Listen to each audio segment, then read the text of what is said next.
a compartir entonces el mensaje de hoy que lleva por título ¿Cómo no vivir el tiempo que te resta en la carne? Esa es la pregunta que viene a servirnos de título del mensaje que vamos a compartir hoy. Vamos a avanzar ahí a la próxima placa. Y vamos a tomar el texto bíblico de Primera de Pedro capítulo 4 versículo 2. Ese es el texto bíblico que vamos a utilizar como cabecera de este mensaje que vamos a desarrollar a continuación. Dice allí, para no vivir el tiempo que resta en la carne, conforme a las concupiscencias de los hombres, sino conforme a la voluntad de Dios. Si vivimos conforme a las concupiscencias de los hombres, recuerden, esto es lo que aprendimos los domingos pasados, viviremos concibiendo maldades, dando a luz iniquidades, las cuales planifican y llevan a cabo el pecado intencional, que nos lleva a rebelarnos contra Dios, teniendo como resultado final la muerte y condenación eterna. Ese es el resumen de los dos mensajes de los dos domingos anteriores, ¿sí? Repito el resumen, y es importante que inclusive que lo escriban, ¿sí? Aquellos que les gusta escribir o sacar una ¿cómo se dice? Una captura de pantalla para que lo guarden. Es importante esta introducción que estamos utilizando, este concepto o definición que usamos como introducción al mensaje. Si vivimos conforme a las concupiscencias de los hombres, viviremos concibiendo maldades, dando a luz iniquidades, las cuales planifican y llevan a cabo el pecado intencional que nos lleva a rebelarnos contra Dios, teniendo como resultado final la muerte y condenación eterna. ¿Ok? Eso es lo que aprendimos estos domingos atrás. Ahora, para no vivir el tiempo que resta en la carne, ¿qué debemos hacer? ¿Qué debemos hacer? Y para comenzar a entender qué debemos hacer, vamos a leer el contexto de ese versículo que leímos en el libro de Pedro, para entender bien de qué está hablando Pedro cuando se refiere a no vivir el tiempo que nos resta en la carne. Primera de Pedro capítulo 4, verso 1 y verso 2 dicen, puesto que Cristo ha padecido por nosotros en la carne, vosotros también armaos del mismo pensamiento, pues quien ha padecido en la carne terminó con el pecado. Terminó con el pecado. Para no vivir el tiempo que resta en la carne conforme a las concupiscencias de los hombres, sino conforme a la voluntad de Dios. ¿Ok? ¿Qué dice Pedro? ¿Qué tan importante es esto que está diciendo Pedro por inspiración del Espíritu Santo, obviamente? Lo que me está diciendo a mí es la clave. Esto es una clave, hermano. Esto es un tesoro que me está dando Pedro a mí en este pasaje de 1 Pedro 4.1, cuando dice que Cristo, por haber padecido en la carne, terminó con el pecado. Acabó con el pecado. No solamente el pecado de la humanidad, habiendo padecido en la cruz del Calvario, sino también habiendo padecido todo tipo de tentaciones y pruebas en la carne, en su cuerpo, Cristo dice que se guardó obediente, sin pecado y sin mancha, hasta el último momento de su vida, y muriendo allí en la cruz de manera santa, como un cordero sin mancha, muere siendo sacrificado, padeciendo la muerte, ¿sí?, en la cruz del Calvario, y venciendo al pecado para siempre. Él padeció, y dice que por este padecimiento venció al pecado para siempre. Luego Pedro dice que para que nosotros podamos vivir el tiempo que nos resta en esta tierra de manera espiritual y no carnal, no siendo dominado por las pasiones de la carne, por el pecado que muchas veces se rebela contra Dios por medio de nuestro cuerpo y nuestra carne, dice el apóstol Pedro que la manera de terminar con ese pecado que nos asedia día tras día es armándonos del mismo pensamiento que tuvo Cristo. Esa es la clave de estos pasajes estos dos versículos que nos está compartiendo el libro de Pedro. Armarnos del mismo pensamiento que tuvo Cristo. Recuerdan que también el domingo pasado cerramos el mensaje diciendo que si tenemos la mente de Cristo, pensaremos como Él, sentiremos como Él y actuaremos como Él. ¿Sí? Tendremos el mismo pensamiento de Cristo, el sentir de Cristo y nos conduciremos como Cristo se condujo. Ok, entonces, aquí estamos aprendiendo cómo voy a vencer al pecado y voy a terminar con el pecado para siempre en mi vida. ¿Tengo problemas con el pecado? ¿Quién no los tiene? La pregunta es, ¿quién no tiene problemas con el pecado? Acá no se trata de ver si alguien tiene algún problema con el pecado. No, ¿quién no tiene problemas con el pecado? Todo el mundo sufre algún tipo de ataque en su carne, ataque a través de tentaciones, para que pueda rebelarse contra Dios por medio de la práctica del pecado. Sea este pecado un pecado físico, un pecado emocional o un pecado mental en el sentido de los pensamientos. Porque aún allí en los pensamientos podemos pecar. Sea un pecado de transgresión o sea un pecado de omisión, de algo que no estoy haciendo, sabiendo que lo tengo que hacer, no lo hago. También la palabra de Dios dice que eso es pecado. Entonces, ¿cuántos de los que estamos aquí reunidos tenemos problemas con el pecado? Todos. Todos los seres humanos tenemos algún área de nuestra vida que tiene que ser perfeccionada, alguna debilidad que tiene que ser transformada en fortaleza, algún problema en nuestro carácter que tiene que ser pulido, alguna violencia que tiene que ser amansada y ser transformada en paz, alguna palabra que sale ociosa de nuestra boca y que ya no debería estar saliendo porque ya no deberíamos ser niños espirituales y carnales, sino espirituales y ser personas que edifiquen, que toda palabra que salga de nuestra boca sea una palabra sazonada y que lleve gracia al oyente, como dice la palabra de Dios. Todo eso debería estar ocurriendo en nuestras vidas, ¿sí?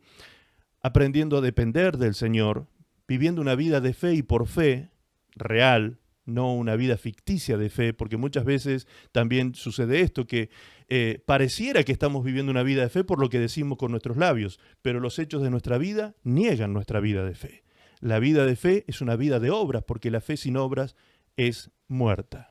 Entonces dijimos que para terminar con el pecado en nuestra vida, tenemos que armarnos del mismo pensamiento que tuvo Jesús. ¿Cuál fue el pensamiento que él tuvo? Que era necesario padecer. Para vencer el pecado era necesario padecer. ¿Sí?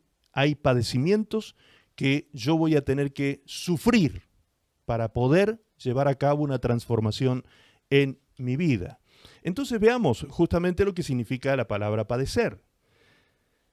Padecer. En el diccionario, si ustedes lo buscan, van a encontrar que significa sentir física y corporalmente un daño. Un daño. Dolor. Padecer es dolor. Enfermedad, pena o castigo. Segunda acepción en el diccionario, sufrir. Sufrir. Sufrir desde el punto de vista de la tolerancia. Es decir, llegar a tolerar ciertas cosas que nos pasan en la vida desde ese sufrimiento, sufriendo todo el tiempo una situación que estamos viviendo. Hay cosas que nos hacen sufrir, que son injustas aparentemente, pero que nos sirven para perfeccionar nuestro carácter y nuestra personalidad. La prueba produce paciencia, ¿sí? Muchas veces somos impacientes y para que haya más paciencia en nuestra vida, Dios tiene que enviarnos pruebas. Las pruebas son las que producen en nosotros la resiliencia, el carácter de Cristo, producen en nosotros un temperamento, un carácter y una personalidad fuerte como la personalidad de Cristo mismo para soportar toda tentación, toda prueba, toda dificultad en la vida cristiana. Muy bien, el Señor nos dice entonces en su palabra que nos tenemos que armar nosotros del mismo pensamiento que tuvo Él. Es decir, que estemos dispuestos a padecer. Para ser realmente como Él, tenemos que padecer como Él. Esto es lo que nos dice el apóstol Pedro. Ahora, ¿es necesario? Algunos se estará preguntando, ¿pero cómo, pastor? ¿Es necesario que yo vaya a la cruz también, como fue Jesús? ¿También es necesario que me claven en la cruz y que ser crucificado? Sí, Señor. Sí, señora. Lamento darles esta noticia, pero efectivamente así es. Eso dice la palabra de Dios en Romanos capítulo 6, que nosotros somos crucificados juntamente con Él. así como somos resucitados también juntamente con Él para vida nueva, antes de resucitar a la vida nueva, Romanos capítulo 6 dice que nosotros somos sepultados con Cristo. Sepultados con Cristo. ¿A quién se sepulta? ¿A un muerto o a un vivo? Se sepulta a los muertos, ¿sí? Entonces, para que nosotros seamos sepultados con Cristo, tenemos que morir previamente. Tenemos que crucificar nuestra carne y las pasiones. Tenemos que crucificar el ego. Tenemos que crucificar todos los deseos y apetitos desordenados de la carne en la cruz del Calvario. Por eso Jesucristo dijo, aquel que no esté dispuesto a morir por mi causa, no es digno de mí. Es importantísimo entender este principio. No es literalmente una cruz. No es que te van a clavar literalmente en un madero. No estamos hablando de algo literal, sino de algo que tú tienes que vivenciar en tu vida personal diariamente, ¿sí? Por eso es que Jesús decía, aquel que no tome su cruz cada día que tome su cruz y me siga, no es digno de mí. Entonces, me debo armar de ese pensamiento, dice el apóstol Pedro. Debo armarme del pensamiento de la posibilidad de que para ser un buen discípulo de Cristo yo tenga que padecer. Porque si no padezco, el pecado me va a dominar. Si no estoy dispuesto a padecer la muerte de mis pasiones desordenadas, el pecado va a tomar dominio y gobierno de mi vida a través de las pasiones de la carne y mi mente se va a embarazar de iniquidad, voy a dar a luz el pecado, la iniquidad va a dar a luz el pecado, la rebelión y finalmente voy a terminar en un estado de condenación y muerte. En definitiva, la muerte va a estar siempre presente en nuestras vidas. La muerte es algo de lo cual no podemos escapar, ni espiritualmente ni físicamente. En ningún sentido podemos escapar de la muerte, no hay nadie que escape de la muerte, ¿sí? Ahora, el domingo pasado decíamos que hay una primera muerte y una segunda muerte. ¿Se acuerdan? La primera muerte es la física y la segunda muerte es la espiritual. ¿Cuál es la más terrible de estas muertes? La muerte espiritual. Porque la muerte espiritual habla de una condenación eterna. En cambio, la primera muerte, que es física, no reviste ningún peligro para nosotros. Al contrario, para nosotros el morir es ganancia, dice el apóstol Pablo, en esa primera muerte. ¿Por qué? Porque me muero y me voy con Cristo, dice Pablo. Amén. Me muero y me voy con Él. Entonces, esa muerte, esa primera muerte biológica, es ganancia. Ahora, para vencer el pecado y un día estar en la presencia de Dios y recibir inclusive los galardones que voy a recibir por causa de esa lucha que llevé a cabo en esta tierra. Porque miren, qué cosa maravillosa.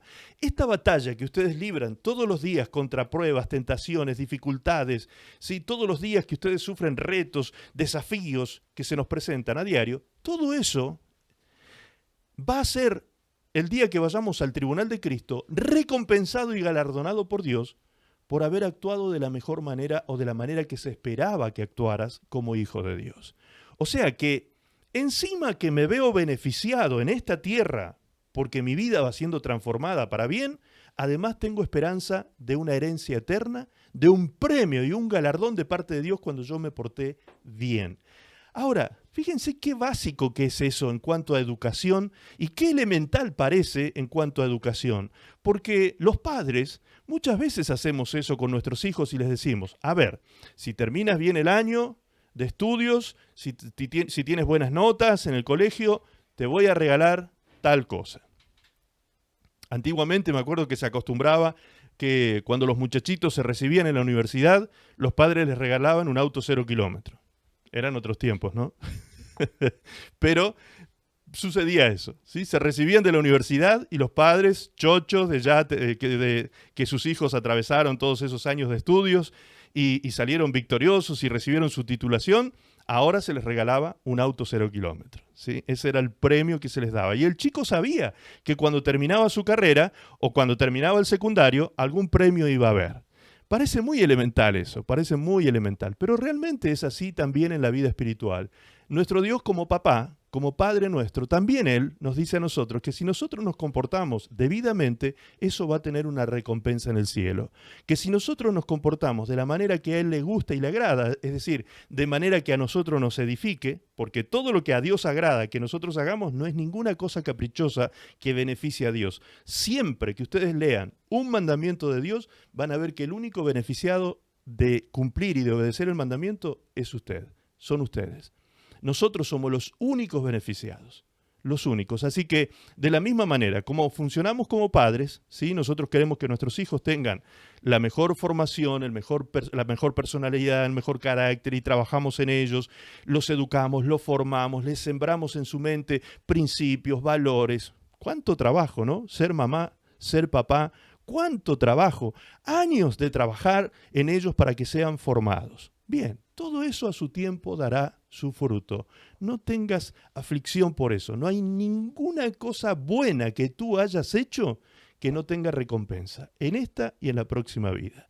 Siempre habrá recompensa. Ahora nos toca a algunos tener la esperanza, ¿sí? La esperanza, por eso la palabra de Dios habla de eso, de que guardamos en nuestro corazón como hijos de Dios la esperanza, de que la cosecha de lo que hemos sembrado vendrá. Vendrá y gozaremos de la felicidad, del resultado, de mucho sacrificio, de mucho trabajo y de mucho amor entregado a los demás.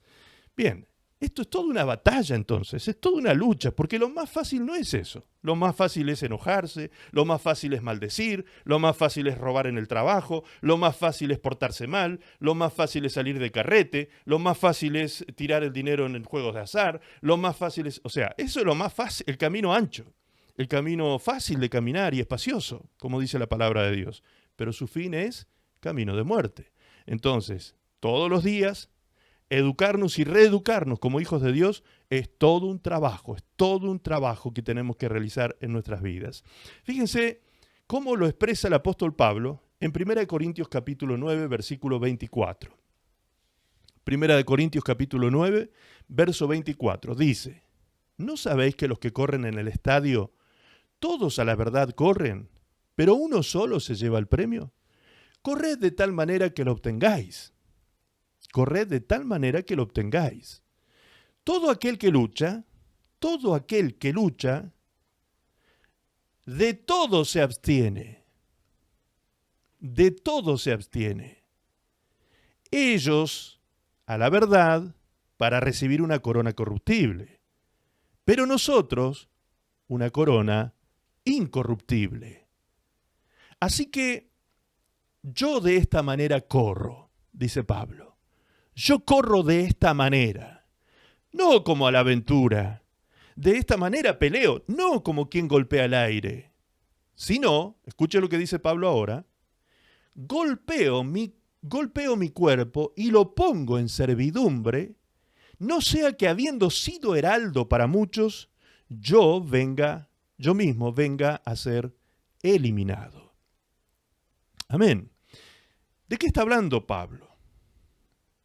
En aquella época ya se conocían los Juegos Olímpicos, ¿sí? ¿Recuerdan ustedes en estos días atrás fueron los Juegos Olímpicos, las Olimpiadas, ¿sí? Estas Olimpiadas tienen muchísimos siglos y ya para la época de los griegos estaban presentes estos Juegos entre los griegos. Ahora, habían otros juegos en esa época que eran los Juegos Ístmicos. Los Juegos Ístmicos eran un escalón más abajo de los Juegos Olímpicos, ¿sí? Eran en importancia apenas un escalón más abajo y estos juegos se llevaban a cabo justamente en la ciudad de Corinto. En esta ciudad donde estaba esta iglesia a la cual Pablo le escribía. Por eso es que él les habla en términos deportivos, porque esta era una ciudad que tenía una congregación muy grande, multitudinaria, y que todos ellos sabían, culturalmente estaban todos informados de lo que significaba la lucha que tenía que librar un deportista, ¿sí? La lucha, el cuidado que tenía que tener con su cuerpo, todas las abstinencias que tenía que tener, ¿sí? No podía hacer ciertas cosas, no podía hacer como los demás mortales ciertas actividades sociales, tenía que cuidarse, tenía que descansar bien, tenía que hacer tantos entrenamientos semanales para poder mantenerse en forma, ¿sí? Se tenía que de alguna manera abstener de, por ejemplo, las carnes que comían eran carnes especiales, carnes magras, carnes sin grasitud. Se mantenían cuidadosos de la alimentación, eran muy puntillosos en cuanto a la alimentación, ¿sí? Ellos se acostumbraban, estaban entrenados en los obstáculos, en poder atravesar obstáculos físicos, se entrenaban permanentemente, es decir, se ejercitaban en eso. Y todos tenían que correr legítimamente, es decir, no podían hacer trampas. Para que una persona ganara alguna de estas batallas, no podía hacer trampas, ¿sí? Sería bueno si ponemos allí la placa esta, por favor, para que veamos un poquito y tengamos en cuenta estas cosas que tenían en cuenta estos deportistas de los Juegos Sísmicos que se llevaban a cabo en la ciudad de Corinto, ¿sí? Ahora, el texto bíblico dice que todos ellos, todos los deportistas tenían que ejercitarse para correr una vez legítimamente y solo uno ganar la carrera. Solo uno podía ganar la carrera. En cambio, nosotros los hijos de Dios estamos, dice el apóstol Pablo, en una carrera parecida, similar a esta, en cuanto a que nosotros también tenemos que tener una dieta especial. Nosotros no podemos comer y alimentarnos de cualquier cosa si queremos ser buenos deportistas cristianos en el espíritu, ¿sí? Si queremos estar en forma espiritual, no nos podemos alimentar con chatarra espiritual. No podemos comer cualquier cosa espiritual. Tenemos que comer realmente el alimento sólido que nos ofrece la palabra de Dios, comenzando por la leche espiritual, justamente, los primeros conocimientos básicos que tenemos que tener como hijos de Dios, pero avanzando en el conocimiento para que podamos crecer fortalecidos, para que podamos crecer fornidos, con buenas defensas, con buenos tejidos en nuestro cuerpo espiritual, y de esa manera poder desarrollarnos y crecer. El apóstol Pablo utiliza esta ilustración como una analogía para que nosotros nos podamos ver reflejados en estos deportistas y podamos nosotros tomar el ejemplo de ellos, de que también ellos, así como Jesús hablaba y Pedro hablaba de privarse de ciertas cosas, de abstenerse de ciertas cosas, de padecer la abstención, porque la abstención es algo que también se sufre, ¿sí? Es rico tomarse una Coca-Cola con una hamburguesa de la cajita feliz, ¿sí? O de McDonald's, de las super hamburguesas de McDonald's. Claro que es rico. ¿A quién no le gusta eso? El sabor a frito, el sabor a grasitud. Algunos les gusta, otros dicen, no. Bien, algunos ya están enseñados, ya aprendieron, ¿sí? Que no pueden alimentarse de esas cosas, porque inclusive te acorta la vida alimentarte de Coca-Cola y McDonald's, ¿sí? Entonces, de la misma manera nosotros, espiritualmente hablando, no podemos alimentarnos de chatarra. Tenemos que tratar de comer cada vez mejores comidas, más saludables comidas. Por eso nuestro trabajo pastoral está siempre apuntado hacia eso. Por eso todo lo que les mostrábamos hace un rato, todos los materiales que buscamos y todo lo que estamos haciendo es en función de que la iglesia crezca y se fortalezca en conocimiento, porque el conocimiento y la gracia de Dios son dos pilares fundamentales para sostenernos creciendo permanentemente en Cristo, desarrollando nuestra vida en Cristo cada vez más y mejor, para que nosotros disfrutemos precisamente de la bendición de ese crecimiento.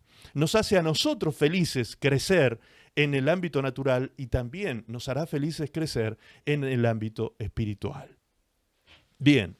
La única diferencia que el apóstol Pablo indica entre los deportistas ístmicos y nosotros es que en el caso de ellos solo ganaba uno.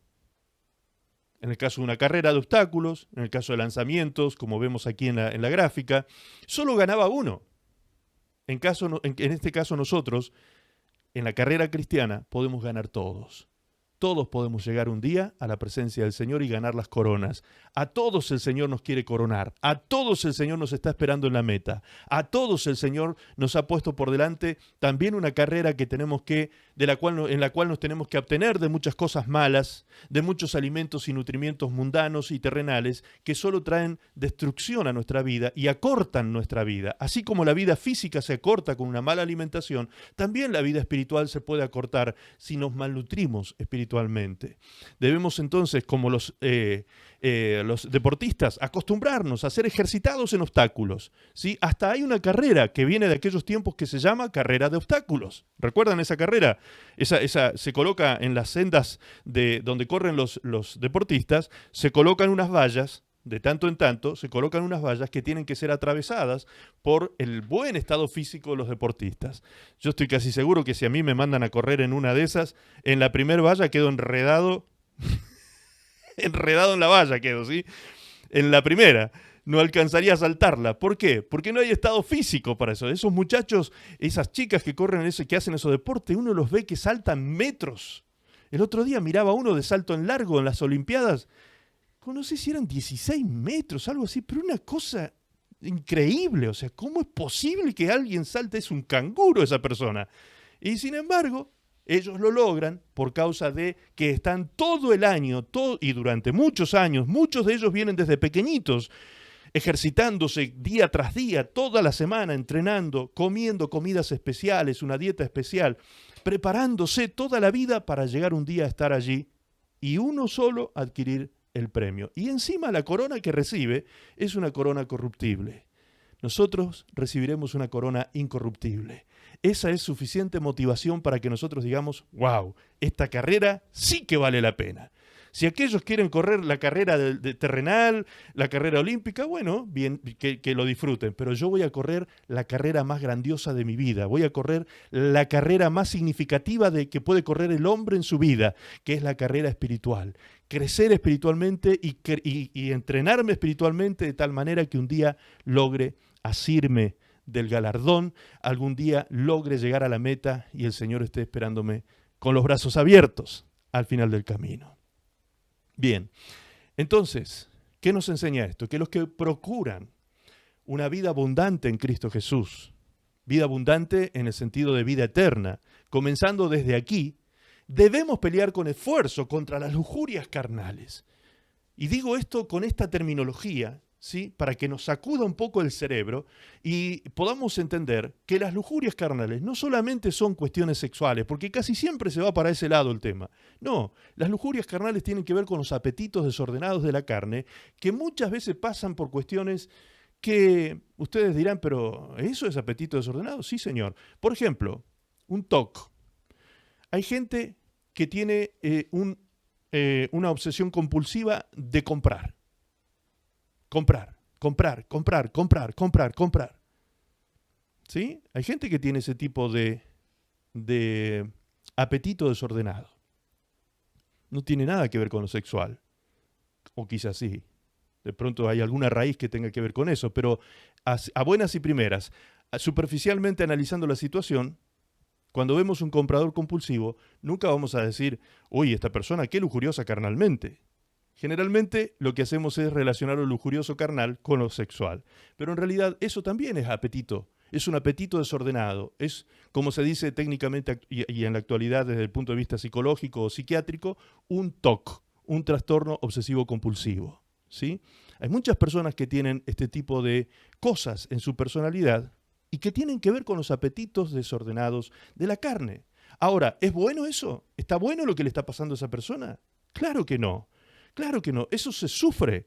No solo sufre la persona, sufre su entorno.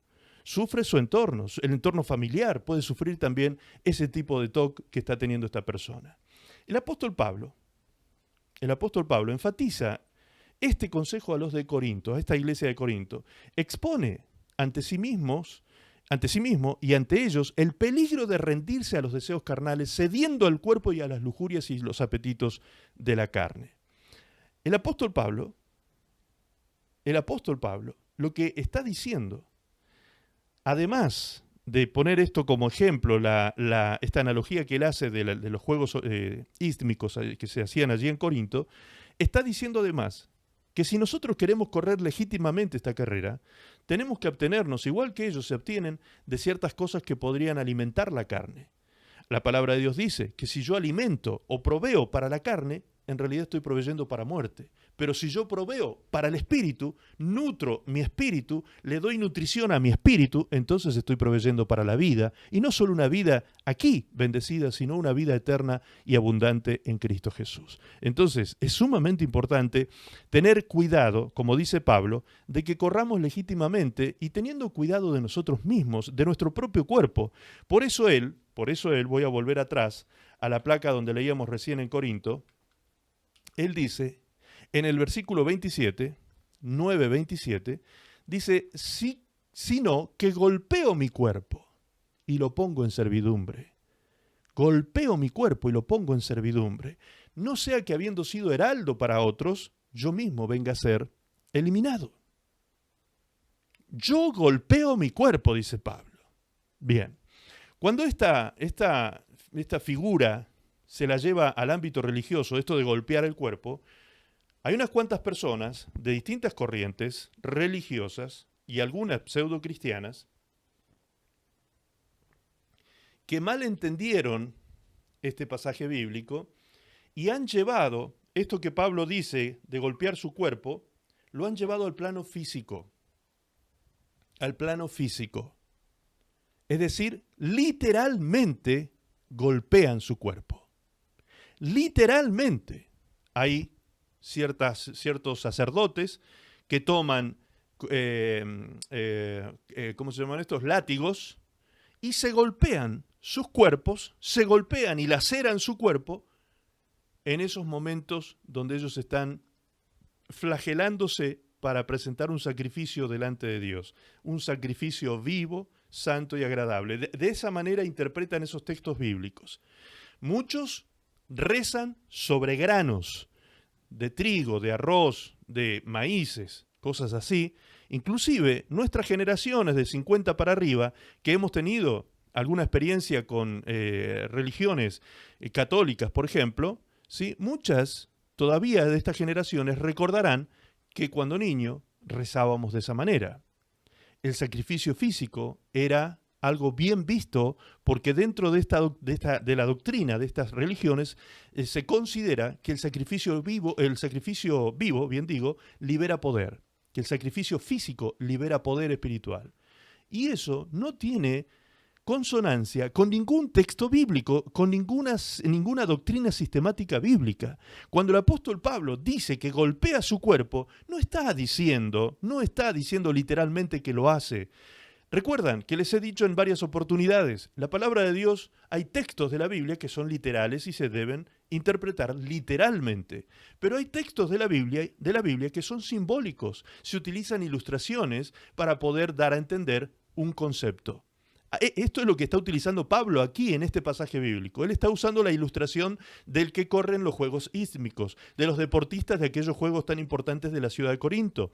El apóstol Pablo está utilizando una analogía, una ilustración, algo simbólico, ¿sí? Y sigue hablando en el mismo lenguaje simbólico, sigue expresando el apóstol Pablo que de esa misma manera que aquellos se abstienen, que aquellos sufren de ciertas abstinencias y sufren también del ejercicio y padecen el entrenamiento y demás, de la misma manera, él pone su cuerpo en servidumbre.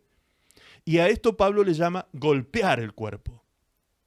Golpear el cuerpo y ponerlo en servidumbre. Es decir, no que el cuerpo haga lo que quiera, sino que yo, el hombre espiritual, va a dominar al cuerpo y le va a hacer al cuerpo, lo va a someter al cuerpo para que el cuerpo haga lo que tiene que hacer, conforme a la voluntad de Dios. Por eso, Pablo mismo, el mismo apóstol, le habla a Timoteo, a quien considera su hijo, amorosamente, cariñosamente, él le llamaba hijo a Timoteo, y como a un hijo, con un corazón paternal, Pablo le enseña este principio, que también lo había aplicado en su vida, ahora se lo enseña a su hijo Timoteo.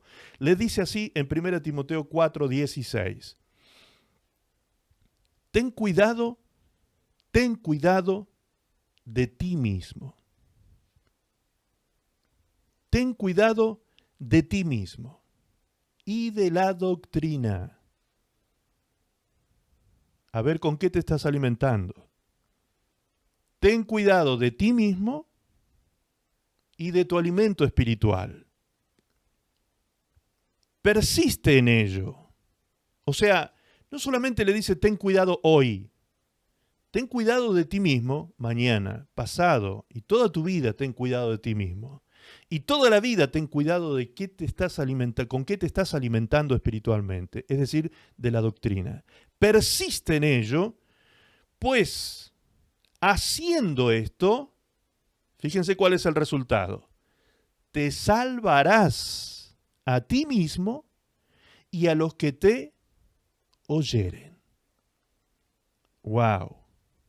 ¿Quiero bendecir a mi familia? ¿Quiero que mi hijo, mi hija, mi esposo, mi esposa se salven? Bien, primero yo debo hacer algo. Primero soy yo el que debo hacer algo. Soy yo el primero que tengo que tener cuidado de mí mismo, porque probablemente sea yo mismo el que esté dando el peor de los testimonios a las personas que me rodean. Y por eso no creen. Y por eso no se aferran a Cristo, porque estoy dando el peor de los testimonios. Mi vida no está siendo coherente actitudinalmente, mis actitudes, mis conductas, mis acciones no son consecuentes con lo que digo creer con mi boca. Acá en la Argentina tenemos un dicho que dice, lo que digo con la boca lo borro con el codo. En Chile escuché otro dicho que es muy gracioso, que dice, el hermano Gatica predica, pero no practica. Ese tipo de cristiano o de vida cristiana carnal, no solo es perjudicial para mi vida personal, sino también para mi entorno. Si yo quiero que mi entorno se salve, entonces yo debo trabajar en mí. Fíjense lo que Pablo le está diciendo a Timoteo. Timoteo, ten cuidado de ti. Y ten cuidado de la doctrina, Timoteo. Y ten persistencia en eso. Mantente firme haciendo eso. Cada día de tu vida, cuídate de ti. Porque tú mismo puedes ser tu peor enemigo. Tú misma puedes ser tu peor enemiga. Si dejas que tu mente elucubre, se embarace de maldad y dé a luz iniquidad, finalmente tu conducta va a ser autodestructiva. Eso es lo que le ocurre a mucha gente del mundo. Ahora, ¿será que eso también puede ocurrirle a un cristiano? Claro que sí.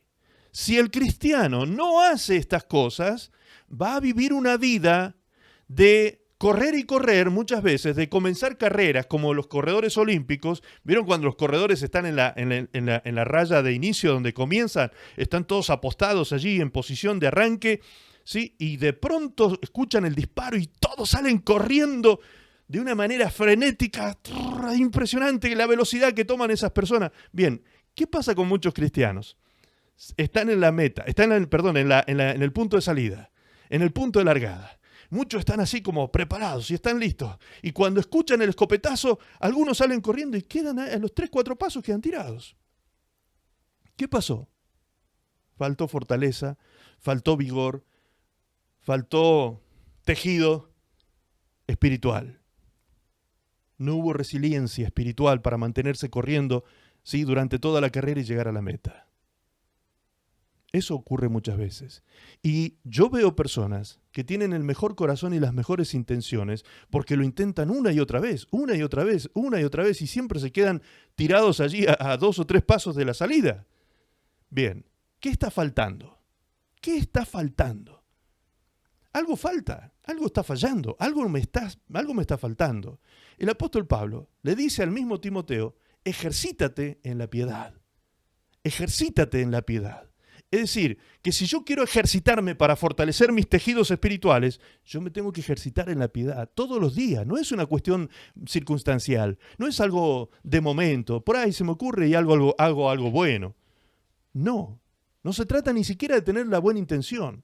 Como a veces nos escudamos diciendo, pero yo tengo las mejores intenciones, mi corazón es para ella, mi corazón es para él. Bueno, perfecto, pero con las intenciones, ¿a dónde llegamos? El infierno está lleno de gente con buenas intenciones, que un día tuvieron buenas intenciones.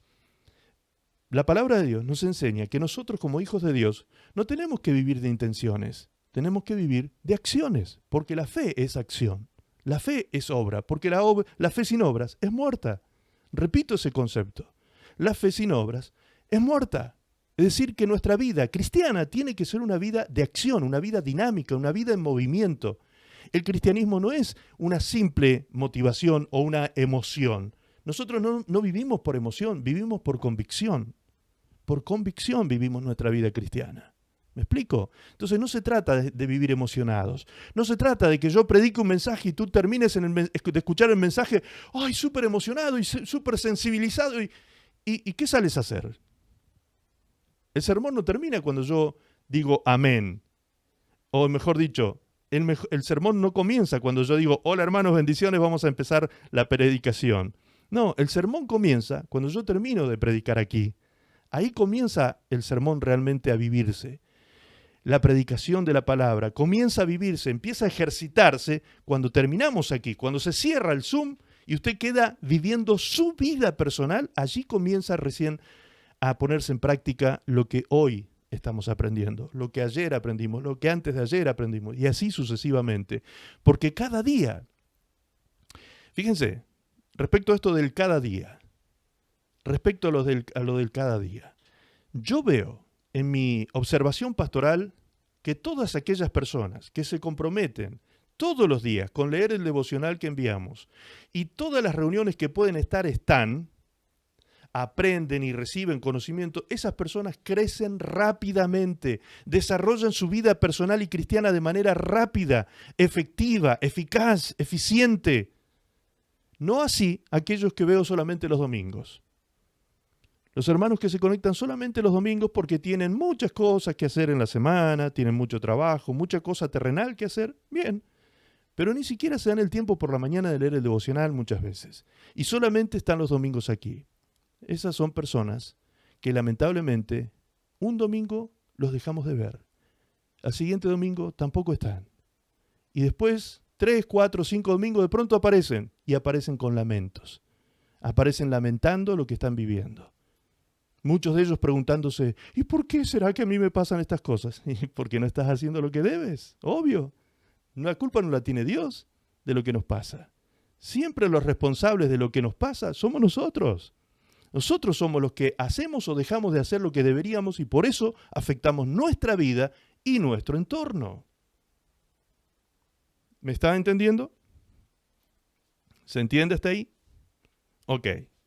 Entonces Pablo dice a Timoteo, ten cuidado de ti mismo.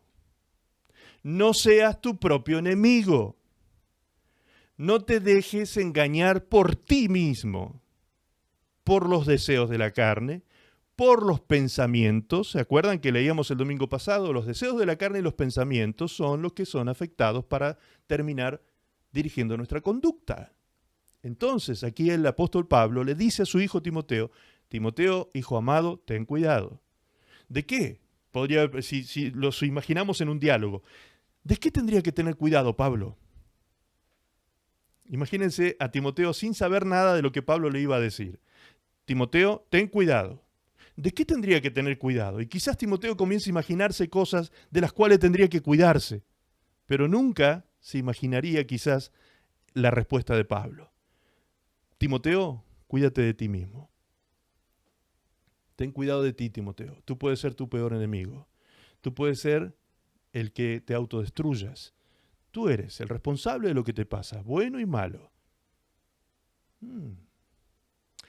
Timoteo, hijo mío, no solamente vas a salvarte tú, vas a salvar a los que te rodean. Vas a afectar positivamente a tu entorno, a tu primer entorno más cercano, que es tu familia, luego tu vecindario, tus compañeros de trabajo, todas las personas que se rocen contigo, toda persona que tenga roce social contigo, Timoteo, vas a reconocer a Dios y a Cristo en ti. Por cómo tú eres, por cómo tú hablas, por cómo tú piensas, por cómo tú te conduces en la vida. Entonces ten cuidado de ti mismo. Por eso le dice a Timoteo, sé ejemplo a los demás. Sé ejemplo en los demás. Para ser ejemplo a los demás, ¿en quién tengo que trabajar primero? Pues en mí. Obvio. Tengo que trabajar en mí para ser ejemplo para los demás. Si yo quiero que los demás tengan un buen encuentro con el Señor y vean en mí un buen testimonio, pues si yo quiero que mi entorno sea bendecido, salvado, liberado, transformado, tengo que trabajar en mí. Porque soy yo el que puedo echarlo a perder todo. Así que le dice a Timoteo, persiste, Timoteo, en esto, en cuidarte de ti. Y persiste en cuidar el alimento espiritual que recibes, es decir, la doctrina. Lo que te acabo de enseñar, eso guarda, le dice Pablo a Timoteo. Lo que te he enseñado, le dice claramente en este pasaje, todo lo que yo te he enseñado, eso guarda. Haciendo estas cosas, te salvarás a ti mismo y a los que te oyeren. Esto no es solo para mí como pastor, esto es para toda la iglesia. Todos nosotros tenemos que aprender esto de Pablo, lo que le enseña Pablo a Timoteo y lo que él dice con su propia vida. Por eso Pablo comienza trabajando en él. Para llegar a decir Pablo un día, sean imitadores de mí, primero Pablo tuvo que ser imitador de Cristo. Porque el dicho completo es, sean imitadores de mí como yo soy de Cristo. Es decir, primero Pablo trabajó en eso. Y para que eso fuera posible, él golpeó su cuerpo y su carne cada día. Está hablando de forma simbólica. Está hablando acerca de sometimiento de la carne. Someto la carne. Padezco la abstención de los deseos desordenados de mi carne. Me abstengo de eso. Pero finalmente voy a terminar con el pecado si me armo de este pensamiento. Eso está diciendo la Escritura hoy. Si yo me armo del mismo pensamiento que tuvo Cristo, que esté dispuesto a padecer hasta la muerte y muerte de cruz, voy a terminar con el pecado en mi vida. Voy a terminar con el pecado en mi vida. Es decir, es el hombre espiritual el que debe tomar el gobierno en casa. En casa, esta casa primero y luego la casa familiar. El hombre espiritual es el que debe comandar y gobernar en nuestra vida, y no la carne ni el alma. Si somos cristianos almáticos, seremos cristianos ambivalentes, subiendo y bajando todo el tiempo a dos tiempos, digamos, trabajando dos tiempos. ¿Quiere Dios que nosotros tengamos un corazón así? ¿Hombre de doble corazón, como dice la Escritura? No, no es la voluntad de Dios. Bien, pero esa es la particularidad del cristiano recién nacido. Esa es la particularidad del cristiano carnal. Recuerdan que hace 2 domingos atrás hablábamos de eso. El cristiano carnal es el recién nacido. Muy bien. Si yo te pregunto, ¿cuánto hace que naciste en Cristo? De eso depende el hecho de que seas recién nacido. No estamos hablando de tu edad biológica. ¿Ok? Pero hay algunos que me dicen, pastor, yo ya tengo 20 años en el Evangelio. Y te sigues comportando como niño. ¿Qué pasó? ¿Te olvidaste de crecer? Ya tienes 20 años. Tendrías que ser maestro para otros, como dice Pablo, habiendo sido heraldo, habiendo sido maestro, conductor, guía, tutor de muchos, no sea que yo, si me descuido, venga a ser eliminado también. Entonces, como hemos enseñado domingos atrás, no es la voluntad de Dios que nosotros nos quedemos enanos espirituales. No, esa no es lo que a Dios agrada. Claro que todos pasamos por esa etapa de la vida espiritual. Claro que sí. Todos pasamos necesariamente por la etapa de infancia espiritual, donde no entendemos muchas cosas, donde estamos aprendiendo de la palabra de Dios y de la voluntad de Dios, donde estamos recién entendiendo los principios del reino de Dios. Todos pasamos por esa etapa, pero no es una estación para quedarse a vivir. Recuerdan que lo hemos dicho insistentemente. No es una estación para quedarnos a vivir. Tenemos que crecer, tenemos que madurar, tenemos que llegar a tener la imagen del Hijo de Dios en nuestras vidas, en nuestro carácter, en nuestra personalidad. Es decir, parecernos cada día más a Jesús. Él es el modelo. Puesto los ojos en Jesús, dice la palabra, autor y consumador de nuestra fe. Si sacas tus ojos de Él y los pones en las circunstancias humanas, terrenales, en todas las dificultades que te presenta la carrera, y no pones tus ojos en la meta, te vas a sentir frustrado muchas veces. Te vas a cansar muchas veces. Te vas a agotar y vas a quedar tirado en el camino muchas veces. Entonces, dos cosas. Debo ejercitarme. Y una vez que me ejercito y me entreno, tengo que correr la carrera legítimamente con la mirada puesta en la meta. La meta es Cristo. La carrera es la vida. Y el ejercicio es la obediencia. Ejercitarme en la piedad es ejercitarme en obediencia a Dios. Gloria a Dios. Dice el salmista, Salmo 103, versículo 1. Bendice, alma mía, a Jehová. Bendice. Bendice. Es un verbo. ¿Y cómo está conjugado el verbo? De forma imperativa. Bendice. Es decir, es una orden. Es una orden que se está librando en este salmo. Lo primero que el salmo dice es un verbo, una orden imperativa. Bendice. Ok. El salmista está dando una orden. ¿A quién le está ordenando algo? A su alma. Bendice, alma mía, a Jehová. Y sigue diciendo, bendiga, bendice también, y bendiga todo mi ser su santo nombre. Bendice, alma mía, a Jehová, y no olvides, otro imperativo, otra orden, no olvides ninguno de sus beneficios. Él es quien te perdona. El que perdona, ¿qué cosa? Todas tus iniquidades. Es decir, antes que cometas el pecado físico, antes que llegues a la transgresión física, aún antes Dios está dispuesto a perdonarte. Cuando estás pensando en pecar, aún allí Dios te sale al encuentro para perdonarte. Él sana todas tus dolencias. Él rescata del hoyo tu vida. ¿Recuerdan la predicación de los distintos hoyos en los que el hombre cae en la vida? Bien, los pozos, los hoyos, las hendiduras en la vida espiritual, las hendiduras en la vida emocional, los pozos de desesperación. De allí te rescata Dios. ¿Y qué hace Dios cuando te rescata? Te corona de favores y de misericordias.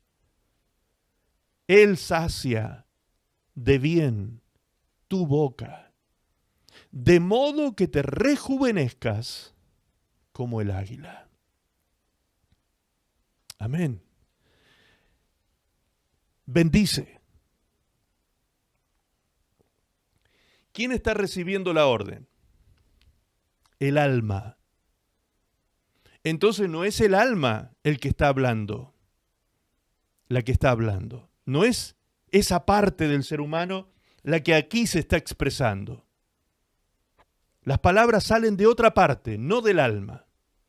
Ahora, el acto que se está ordenando aquí no es un acto carnal, es un acto espiritual, es un acto de darle a Dios la alabanza, la gloria que a Él pertenece por causa de su misericordia, su bondad para con nosotros. Amén. De que no olvidemos sus favores, sus misericordias, que no olvidemos que cuando yo estuve en el hoyo, Él me sacó del hoyo de desesperación al lugar espacioso, de que no olvidemos ninguno de sus beneficios, de que no olvidemos que Él me perdonó, que no me olvide cuando yo pequé, aún estando pensando en el pecado, ya Dios estaba dispuesto a perdonarme. Que no me olvide de nada de esto. Entonces, toda esta orden que se está dando no es una orden carnal, es una orden sumamente espiritual. Sumamente espiritual. Entonces, si la orden la está recibiendo el alma, y además dice, todo mi ser, bendiga su santo nombre. Esa orden, ¿de qué parte del ser humano parte? De este salmista. ¿De qué parte del salmista? No nos olvidemos que el hombre es cuerpo, alma y espíritu. El alma está recibiendo la orden. Y cuando dice todo mi ser, y estamos analizando que no es una orden carnal. Entonces tampoco sale de la carne. Entonces, ¿de dónde sale? Del único lugar que puede salir una orden espiritual, del espíritu del salmista. Es decir, que es el hombre espiritual el que le baja órdenes, el que le baja líneas, el que le baja mandamientos imperativos a la carne y al alma. Así que, almita, lo lamento que te sientas hoy por el piso. ¿Vieron? Porque el alma es la que se siente un día en el piso y otro día toca el cielo. El alma es emocional, el alma es la que está un día arriba y un día abajo. Entonces, el hombre espiritual no. El hombre espiritual tiene una línea que va ascendiendo permanentemente, porque es un hombre que está creciendo en forma permanente.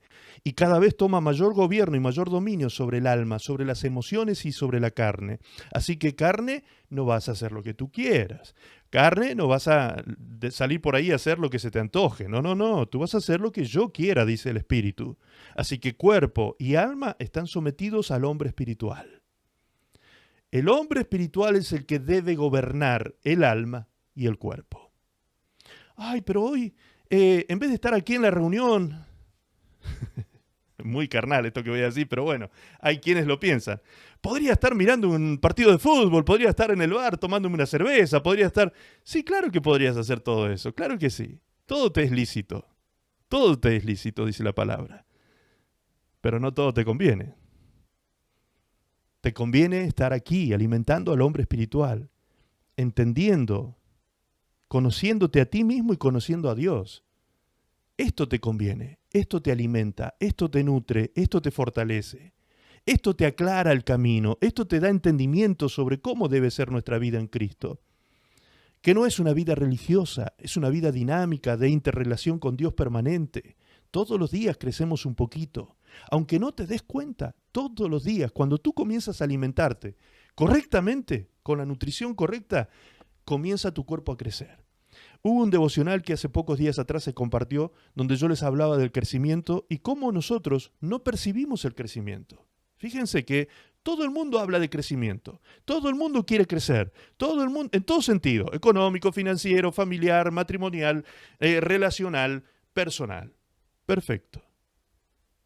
Pero el crecimiento demanda sacrificio. Para crecer hay que padecer. Si alguien quiere crecer profesionalmente, primero tuvo que estudiar años de su vida para llegar a titularse y después tiene que hacer actualizaciones. O sea, no es dormirse en los laureles, como se dice vulgarmente. No nos podemos dormir sobre las coronas que hayamos conseguido. No podemos ni siquiera vivir de las glorias pasadas. Dios quiere que nosotros disfrutemos de glorias presentes y futuras. Vayamos por más, crezcamos en esa visión y ambición de tener más de Cristo en nuestras vidas. Entonces, ¿quién es el que domina? El hombre espiritual. Por eso, David había entendido este principio y lo enseñaba de esta manera. También, el libro de Proverbios y el autor de este proverbio había entendido este principio. Fíjense lo que dice Proverbios 16:32. Proverbios 16:32. Más vale, escuche, más vale ser paciente que valiente. Más vale ser paciente que valiente. Y ahora, más vale dominarse a sí mismo que conquistar ciudades. ¡Wow! Estos dos que hablaron, estos dos pasajes bíblicos, los dos eran reyes. Ellos sabían perfectamente de qué hablaban cuando hablaban de conquistar. Esto no eran términos así acomodados poéticamente allí. No, era parte de la vida de los reyes en la antigüedad. Los reyes vivían a diario las batallas, las guerras, las conquistas, mantener cuidado y bajo control los territorios donde ellos reinaban. O sea, esto era una actividad de gobierno antiguamente, no es como hoy en día. Hoy en día los gobiernos de los países apenas si cuidan la soberanía. Apenas si cuidan la soberanía. En aquellos años las cosas eran distintas. Estos reyes tenían conceptos claros respecto a esto de conquistar, de dominar. regiones y ciudades y lugares donde avanzaban conquistando. Por eso dice este proverbio, más vale ser paciente que valiente. Más vale dominarse a sí mismo que conquistar ciudades. Más o menos esto me recuerda a las palabras de Jesús cuando dijo, ¿de qué le sirviera al hombre? ¿De qué le sirviera al hombre ganar todos los tesoros del mundo si perdiere su alma? ¿Sí o no? Estoy predicando un poco más lento y tengo un ritmo más lento porque quiero que reflexione, porque quiero que reflexionemos en estas cosas. Que nos detengamos un segundo a reflexionar sobre esto. Pues entonces, mi esposa no necesita, o mi matrimonio, mi familia no necesita un hombre valiente. No, necesita un hombre paciente. Eso dice el texto. Ay, ay, ay, por mi carne. Eso no le gusta a mi carne. A mi carne le gusta pegar 3 gritos y que todos estén ahí a la orden. No, dice la pastora. Eso es rebelión, pastora, ¿eh? Eso es rebelión.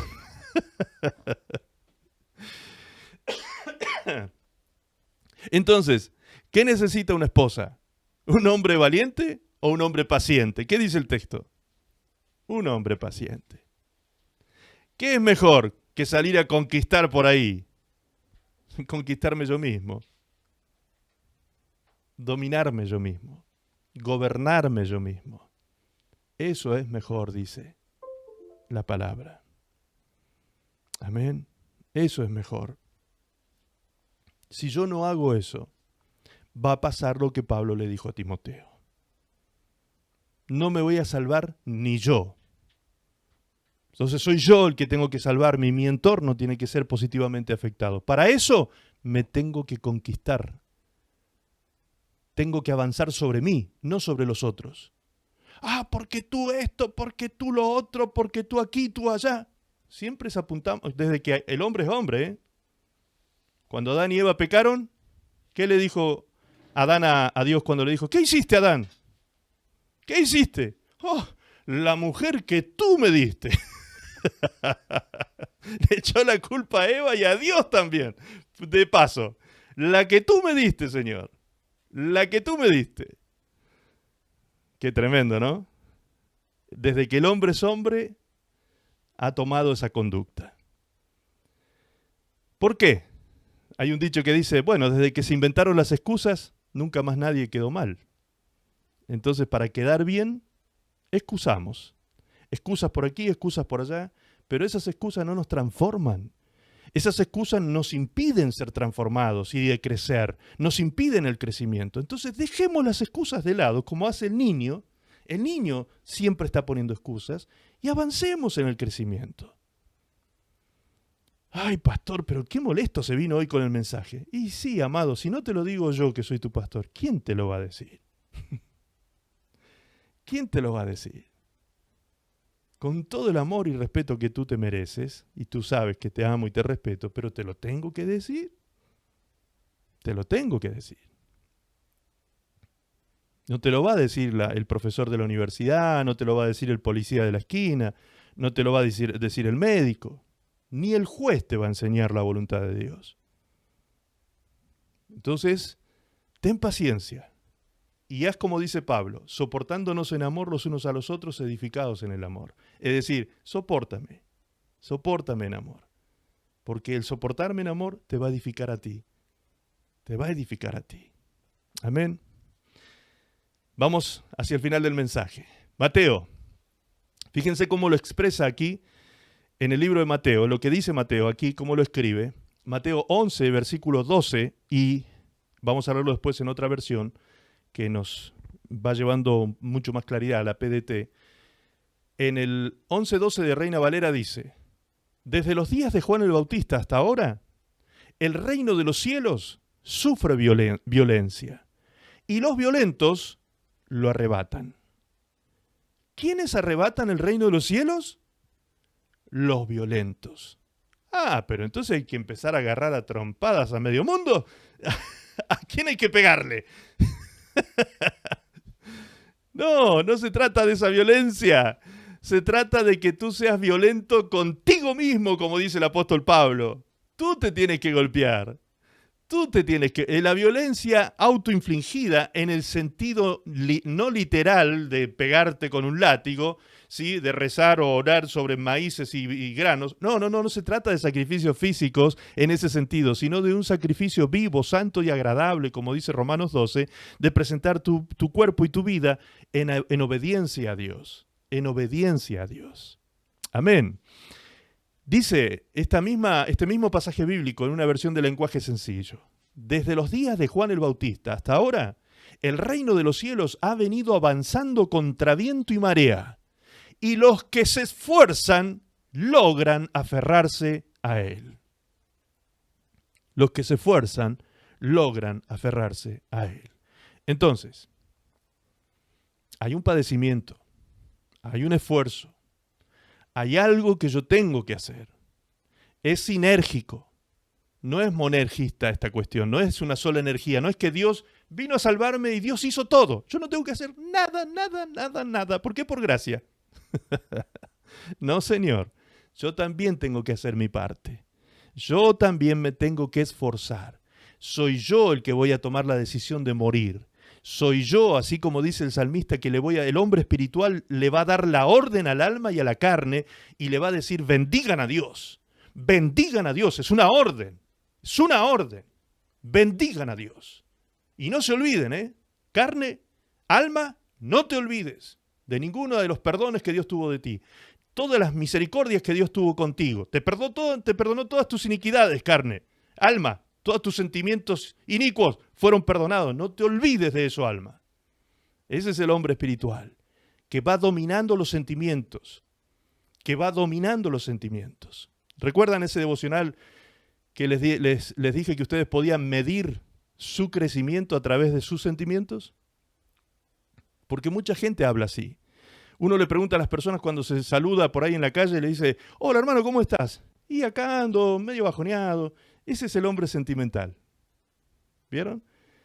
Aquí en la iglesia nosotros tenemos una hermana que para mí es un ejemplo de comunicación cristiana.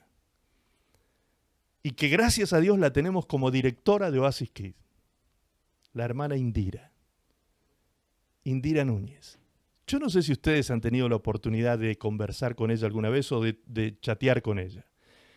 Pero ella tiene un lenguaje que, Dios mío, para mí es ejemplar ese lenguaje. Porque ella te puede contar, puede estar pasando el momento más terrible de su vida, puede estar pasando la prueba más grande de su vida, puede tener el problema más terrible del momento, sin embargo, de sus labios, a pesar de que ella puede contarte lo que esté pasando, detrás de eso viene una palabra de fe. Viene una palabra de fe. Siempre hay una palabra de fe detrás de esa frase que expresa su situación. Siempre hay una palabra amable. Siempre hay una palabra gozosa. Tremenda. Yo no sé, todos los que han tenido la experiencia de hablar con la hermana se han dado cuenta de eso. Cómo ella expresa a través de sus palabras un lenguaje de fe todo el tiempo. Mi hermano querido, mi pastor, el Señor le bendiga. Qué gozo más grande que me da el Señor, qué privilegio de hablar con usted en este día, de bendecirle y de declarar sobre su vida palabras de bendición. Ayer creo que estaba conversando con ella y le dije, tengo que salir, iba saliendo del WhatsApp, tengo que salir y ahí nomás me mandó, que el Señor bendiga su entrada y su salida. Yo tenía que salir de la conversación, pero ella me bendijo hasta la salida de la conversación, me bendijo. Que el Señor bendiga su entrada y su salida. Todo. Una bendición tremenda hablar con la hermana. Qué maravilla, ¿no? Tener ese concepto de la vida, qué cosmovisión maravillosa, hermanos. Eso es una cosmovisión. Tenemos que adquirir eso aquí, eso es la mente de Cristo, que piensa lo bueno, que piensa lo amable, lo que es digno, lo que es virtuoso, todo el tiempo. Aquí está instalado en su corazón eso. Por eso ella se comunica así, puesto que la palabra misma de Dios dice que de la abundancia del corazón habla la boca. ¿Qué sale de nuestra boca? ¿Estamos amansando la boca? ¿Estamos amansando la lengua? El último miembro más difícil de dominar, dice Santiago. El que más cuesta. Pero no dice que sea imposible. No dice que sea imposible. Quizás es el que más sacrificio nos va a costar dominar. Ay, qué difícil que es cerrar la boca cuando nos da ganas de abrir la grandota así y decir un montón de cosas, ¿no? Pero la palabra de Dios dice que aún el necio cuando se calla es contado por sabio. Así que muchas veces mejor es callar. Aún siendo necios, nos conviene callar, muchas veces. Porque si hablamos, la embarramos. Si hablamos, herimos, lastimamos, llevamos al otro, al corazón del otro, el veneno, la amargura. Y eso no tiene que ocurrir entre nosotros. ¿Queremos crecer? ¿Queremos parecernos a Cristo? Pues pensemos, sintamos y conduzcámonos como Cristo. Es decir, a esta altura ya del mensaje alguno dice, pero pastor, yo para parecerme a Cristo voy a tener que morir y nacer de nuevo. ¡Exacto! Eso quiere decir que entendiste el mensaje. Tienes que morir y nacer de nuevo, justamente, no hay otra manera. Hay que morir y nacer de nuevo. Primera de Pedro 2:11 dice, amados, yo os ruego como extranjeros y peregrinos que os abstengáis de los deseos carnales que batallan contra el alma. Esa abstinencia es la que cuesta. ¿Vieron que se utiliza esa palabra para hablar acerca del síndrome de abstinencia? ¿Han escuchado hablar de eso? El síndrome de abstinencia. Cuando una persona se droga, cuando una persona es alcohólica, cuando una persona tiene conductas adictivas y de pronto deja de actuar de esa manera, se prohíbe tocar esas sustancias o tomar esas cosas o hacer lo que sea, que es esa conducta adictiva, ¿qué ocurre? Ocurre el síndrome de abstinencia. El síndrome de abstinencia se presenta y empieza a tomar la mente de esa persona como un estado de ansiedad incontrolable, un estado de ansiedad que no se puede gobernar.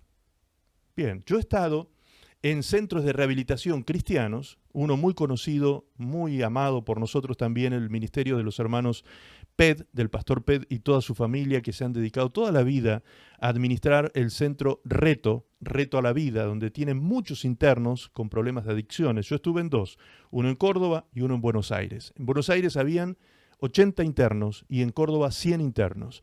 Muchísimas personas con problemas de adicciones. Y yo les preguntaba a ellos cómo actuaban estas personas respecto del síndrome de abstinencia. Y ellos me comentaban las experiencias, que cuando entraban allí automáticamente se les cortaba toda sustancia. Todo lo que ellos consumían se cortaba inmediatamente y entraban en un proceso de oración y ayuno. Porque es un centro cristiano y lo primero que se hacía era llevar a Cristo a estas personas y luego recién, si no era así, directamente ni trataban con ellos. Porque se entiende en este centro que para ser verdaderamente libre, el que te puede hacer libre es Cristo, verdaderamente libre. Si no, es una opresión de la conducta nada más, es oprimir tu conducta por un tiempo, pero después vas a salir y vas a hacer lo mismo o peor. Entonces, entendiendo esto, es que estos pastores, hermanos que trabajan en esta fundación, trabajan con estas personas y les cortan directamente el acceso a las drogas y ellos pasan el síndrome de abstinencia. Y los primeros días dicen que son terribles. Hay personas que no duermen, personas que caminan por las paredes, pareciera, porque se desesperan, entran en estados de ansiedad. Entonces, para que no pase nada malo, ellos tienen lo que se llaman sombras. Los sombras son personas que ya fueron alguna vez adictos y ahora recuperados, trabajan internamente, viven ahí dentro del lugar y acompañan a estas personas que están con síndrome de abstinencia todo el día, mañana, tarde y noche. Por eso se les llama sombra. Son la sombra de las personas. Viven con ellos todo el tiempo y de esa manera les ayudan a atravesar y los contienen para atravesar el síndrome de abstinencia. Una vez que pasan los primeros días del síndrome de abstinencia, comienza el proceso de desintoxicación que dura 6 meses. Aproximadamente en 6 meses la persona queda desintoxicada en su mente de lo que producían estas sustancias en su cuerpo. Bien, ¿quiere decir entonces que algo parecido a eso vamos a padecer nosotros? Claro que sí, la abstinencia. La abstinencia, cuando dice aquí el apóstol Pedro, amados, yo os ruego que os abstengáis de los deseos carnales, cuando dice abstengáis, habla de eso. Los deseos carnales no van a dejar de estar, van a seguir estando. Entonces, cuando yo le prohíba a los deseos carnales recibir su sustento, cuando yo deje de alimentar los deseos carnales, ¿qué va a pasar? Va a venir el síndrome de abstinencia. Entonces, prepárate para ese momento. Prepárate para cuando llegue el momento del síndrome, no entres en estados de ansiedad ingobernables, sino lleva a Cristo esa ansiedad, como dice la palabra de Dios. Echemos sobre sus manos, sobre Él todas nuestras ansiedades, y Él guardará todos nuestros pensamientos en paz.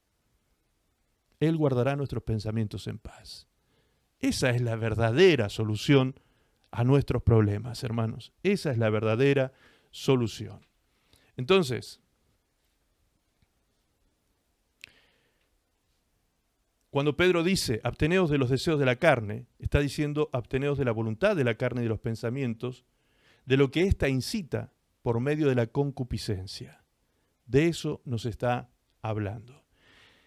Y es aquí donde se produce el dilema, el gran dilema de la vida cristiana. Efesios 2:1 dice así: Él os dio vida a vosotros cuando estabais muertos en delitos y pecados, en los cuales anduvisteis en otro tiempo, siguiendo la corriente de este mundo, conforme al príncipe de la potestad del aire, el espíritu que opera en los hijos de desobediencia, el espíritu que ahora opera en los hijos de desobediencia, entre los cuales también todos nosotros vivimos en otro tiempo en los deseos de la carne, haciendo la voluntad de la carne y de los pensamientos. Y éramos por naturaleza hijos de ira, lo mismo que los demás. Pero Dios, que es rico en misericordia por su gran amor con que nos amó, aun estando nosotros muertos en pecado, nos dio vida juntamente con Cristo. Por gracia sois salvos. Y juntamente con Él nos resucitó y asimismo nos hizo sentar en los lugares celestiales con Cristo, para mostrar en los siglos venideros las abundantes riquezas de su gracia en su bondad para con nosotros en Cristo Jesús. Y otra vez repite, porque por gracia sois salvos, por medio de la fe. Y esto no de vosotros, pues es don de Dios, no por obras, para que nadie se gloríe. Pareciera que, según lo dice Pablo y lo pone de esta manera, lo expone de esta manera, pareciera que todo, como todo es por gracia, no hay ninguna cosa que yo tenga que hacer. No hay absolutamente nada que yo pueda hacer para mi salvación, para mi santificación, para mi crecimiento espiritual. Pareciera que todo es por gracia, como dice el texto, salvos por gracias, somos bendecidos por gracias, sentados en lugares celestiales por gracia. Dios hizo esto y aquello, Dios nos sacó de la muerte, nos trajo a la vida, nos sacó de las tinieblas y nos trajo a la luz. Dios hizo, Dios hizo, Dios hizo, Dios hizo. Todo el texto nos habla de lo que Dios hizo. Y nos termina diciendo y cerrando el texto diciéndonos, por gracia sois salvos. Por gracia. No te olvides de eso. Entonces, es como que, bueno, ya Dios hizo todo. ¿Qué me toca a mí? ¿Qué parte es la mía? Si ya Dios hizo todo. Sí, Dios derramó su gracia. Pero hay una parte que tú haces. Hace unos mensajes atrás también les dije que nuestra salvación es sinérgica en ese sentido. Es decir, Dios pone la gracia y yo pongo la fe. Dios pone la gracia. Dios pone el favor inmerecido. Pero yo tengo que poner la confianza. Yo tengo que poner la fe. Soy yo el que debo creer. Es a mí que se me demanda creer. El primer mensaje de Jesucristo, el primer mensaje público de Jesucristo fue: arrepentíos y creed en el Evangelio. Es decir, que la demanda es hecha a mí. Soy yo el que debo creer. Ok, a esta altura algunos dirán, bueno, pastor, pero yo creo todo lo que Dios dice. Ok, entonces, ¿hay algo que yo tenga que hacer aparte de creer? Sí, Señor, debo ser consecuente con la fe que digo tener. Santiago lo dice de esta manera. Santiago, capítulo 2, versículo 20, pregunta: ¿mas quieres saber, hombre vano, que la fe sin obras es muerta? La fe sin obras es muerta. Verso 26. Porque como el cuerpo sin espíritu está muerto, así también la fe sin obras está muerta. O sea, no es solo decir que creo, no es solo decir, Señor Jesús, yo creo en ti. Eso no te hace cristiano. Eso te pone en la línea de arranque de la carrera. Eso te pone en la línea de donde vas a empezar a correr. Pero la carrera está toda por hacer todavía. ¿Me explico? Dice Romanos que una de las condiciones para ser salvo, algunos me miran como diciendo, pastor, me hizo trampa hoy, ¿eh? Me dijo que el mensaje era más corto. No te preocupes, se te está haciendo largo por los avisos. Ya estamos terminando. Dice Romanos que una condición para ser salvo es testificar que Cristo es mi Señor. Romanos 10:9 dice que si confesares con tu boca que Jesús es el Señor y creyeres en tu corazón que Dios le levantó de los muertos, serás salvo. Ah, ok, pero entonces digo, Señor Jesús, te declaro mi Señor y ya está. No, Señor, no es suficiente con decir Señor. Jesús mismo lo contestó en Mateo 7:21. Dice, no todo el que me dice Señor, Señor, entrará en el reino de los cielos. Ok. Sino el que hace. ¿Quién es el que entra al reino de los cielos? El que hace. El que hace. El que hace. Ese es el que entra al reino de los cielos. El que hace la voluntad de mi Padre que está en los cielos. Entonces, ¿la fe es solo un dicho? No. La fe es una confesión acompañada por la acción. Porque si no, la fe es muerta. ¡Wow!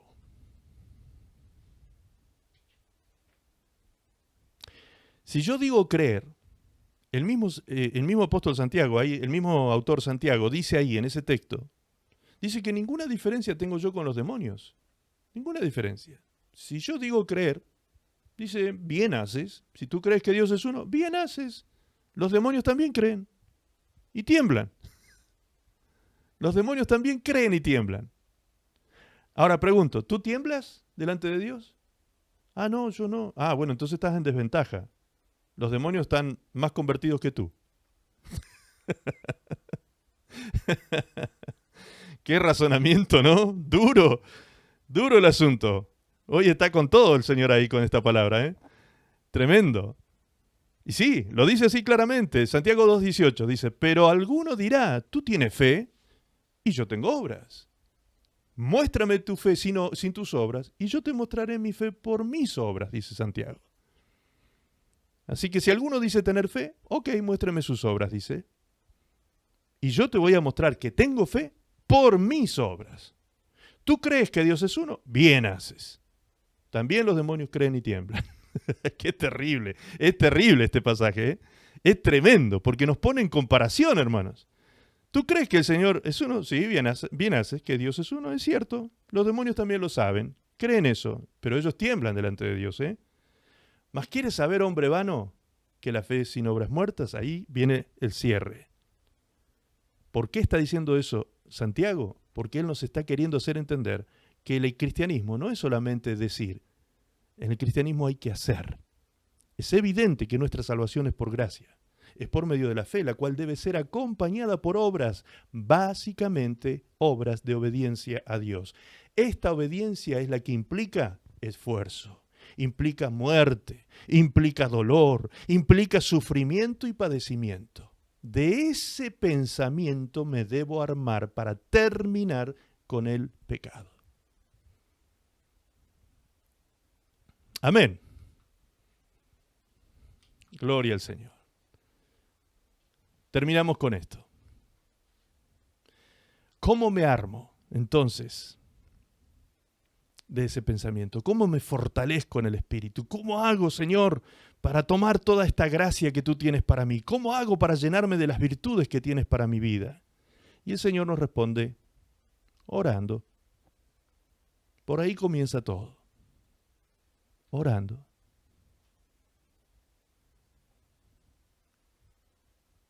Pastor, yo no sé orar. Puede ser que alguien me lo diga. Yo no sé orar. Bien, anote qué significa orar. Tome nota. Le voy a decir la definición de oración. Orar es ir a Dios el Padre en el nombre de su Hijo, con la asistencia del Espíritu Santo. Así de simple. Voy al Padre en oración, voy al Padre en diálogo, voy a hablar con Dios. ¿Cómo voy a hablar con Él? En el nombre de Jesús. Si yo no voy en el nombre de Jesús, voy en mi nombre, y en mi nombre no entro a ningún lado. No voy ni al segundo cielo. Es en el nombre de Jesús que llego al tercer cielo. Es en el nombre de Jesús que tengo acceso al lugar santísimo. Es en el nombre del Hijo que tengo entrada al Padre. Juan capítulo 14, verso 6, Jesús dijo, yo soy el camino. Yo soy la verdad, yo soy la vida. Nadie va al Padre si no es por mí. También dijo Jesús, todo lo que le pidan al Padre en mi nombre será hecho. Amén. Entonces está claro, la oración es dirigida al Padre en el nombre del Hijo con la asistencia del Espíritu Santo. ¿Por qué digo esto? Anote, Romanos 8:26. Allí dice que cuando yo no sé pedir lo que conviene, el Espíritu Santo me ayuda y me asiste para enseñarme a pedir lo que conviene. Él me ayuda en mi debilidad. Gloria a Dios. Así es sencillo. Bien, así de sencillo, entonces ahora vamos a entender lo que el Señor Jesucristo mismo enseñó en la famosa oración del Padre Nuestro. La puse aquí en lenguaje sencillo, la versión del lenguaje sencillo que es muy bella. Jesús dijo así, ustedes deben orar así, Padre Nuestro que estás en el cielo, que todos reconozcan que tú eres el verdadero Dios. Ven y sé nuestro único Rey, que todos los que viven en la tierra te obedezcan como te obedecen los que están en el cielo. Danos la comida que necesitamos hoy. Esa partecita es crucial, ¿no? Porque si habla de la comida de hoy es porque la oración debe ser cada día. Perdona el mal que hacemos, así como nosotros perdonamos a los que nos hacen mal. No permitas que ellas nos aparten de ti y líbranos del poder del diablo. Significado de esta oración. Que todos reconozcan que tú eres el verdadero Dios. ¿Comenzando por quién? ¿Entendimos hoy en esta palabra? Comenzando por mí. O sea, el primero que tiene que reconocer a Dios como el verdadero Dios sobre nuestras vidas soy yo. Segundo, ven y sé nuestro único Rey. Primero debe reinar sobre quién, ¿entendimos? Sobre mí, no sobre el otro. Primero sobre mí. Tercero, que todos los que viven en la tierra te obedezcan como te obedecen los que están en el cielo. Comenzando por ¿quién es el primero que tiene que obedecer? Yo, comenzando por mí. Cuarto, danos la comida que necesitamos hoy. Eso ya lo explicamos. Quinto, perdona el mal que hacemos, pero así como nosotros perdonamos a los que nos hacen mal. Así dice la oración. Es decir, entonces que primero tengo que perdonar yo. Primero perdono yo. ¿Sí? Porque somos muy buenos para pedir que nos pidan perdón y que, ok, pero primero soy yo el que tengo que perdonar. ¿Vieron cómo nos cambia el paradigma mental todo lo que estamos viendo? Es como que después de ver todo esto decimos, pero al fin y al cabo he hecho todo al revés yo. ¿He hecho muchas cosas al revés? Sí, lamentablemente. No sé si será porque son de la iglesia del Pastor Contreras, pero a veces hacemos todo al revés. Lamentablemente. Pero hoy estamos aprendiendo a hacer las cosas bien. Bien. El punto 6 dice, y cuando vengan las pruebas, no permitas que ellas nos aparten de ti. O sea, dame tu gracia, Señor, para poder vencer. Y líbranos del poder del diablo. Es la última parte. Porque ya perdoné y ya creí que separado de ti nada puedo hacer. O sea, todo tiene que ver conmigo. Tiene que ver conmigo. Cada vez que en el Padre Nuestro menciono a otro, el principio del otro, del bienestar del otro, lo que tenga que ver con el otro, comienza en mí. Comienza en mí. Bien. Pablo le dijo a Timoteo en 2 Timoteo 2:1, tú pues, hijo mío, esfuérzate en la gracia. Esfuérzate en la gracia, que es en Cristo Jesús. Amén. Después de todo lo que hemos entendido, después de darme cuenta que si comienzo a abstenerme voy a pasar por el síndrome de abstinencia, voy a sufrir, voy a tener padecimiento, no va a ser fácil. Es una carrera que hay que correr y hay que correrla legítimamente, sin hacer trampas, siendo íntegros. ¿Cómo logro hacer esto? Así como Pablo le dijo, cuídate de ti mismo a Timoteo, también le dijo en 2 Timoteo 2:1, tú pues, hijo mío, esfuérzate en la gracia que es en Cristo Jesús. O sea, que ese esfuerzo que vas a hacer nunca sea desde tu fortaleza personal. Esfuérzate en la gracia. En la gracia. ¿Cómo me aferro de esa gracia? Orando, buscando en Dios esa gracia. Esa gracia se derrama desde el cielo sobre tu vida. Si esa gracia no te acompaña, si el favor de Dios no te acompaña, vas a quedar tirado en la carrera en los primeros obstáculos. Es en la gracia que tú te tienes que esforzar. Es en la gracia. 2 de Pedro, tenemos 2 versículos más y ya cerramos. 2 de Pedro 3:18 dice, antes bien, creced en la gracia y el conocimiento de nuestro Señor Jesucristo, Señor y Salvador Jesucristo. A Él sea la gloria, ahora y hasta el día de la eternidad. Cuando él dice ahí, Pedro dice, a Él sea la gloria, crezcan en gracia y en conocimiento, y a Él sea la gloria. Es lo mismo que dijo Pablo en el capítulo 2 de Efesios, cuando él dijo, por gracia sois salvos, no por obras, para que nadie se gloríe.